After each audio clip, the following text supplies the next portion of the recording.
Samantala, ililipat naman sa Valenzuela City Regional Trial Court ang mga kasong inihain kay dating Bamban Tarlac Mayor Alice Guo mula sa Tarlac City. Narito ang buong ulat ni Jackie Resio. Ililipat na sa Valenzuela City Regional Trial Court sa Metro Manila ang lahat ng kaso ni dismissed Bamban Tarlac Mayor Alice Guo. Ito ang eksklusibong ipinahayag ni Senator Francis Tolentino sa DZRH.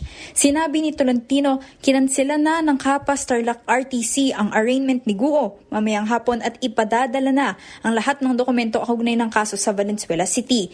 Dahil dito maaaring sa susunod na linggo pa maisagawa ang arraignment kay Guo. Si Guo ay nahaharap noon sa kasong graft and corruption sa Kapas na nagmula sa inihaing kasong paglabag sa Anti-Graft and Corrupt Practices Act ng Department of Interior and Local Government noong Hunyo. Ayon kay Tolentino, ang paglipat sa ibang korte ng kaso ni Guo ay para hindi maapektuhan o mabasura ang mga asunto laban sa kanya. Ang mangyayari po ngayon, yung kaso po ay ilalagay sa tamang RTC.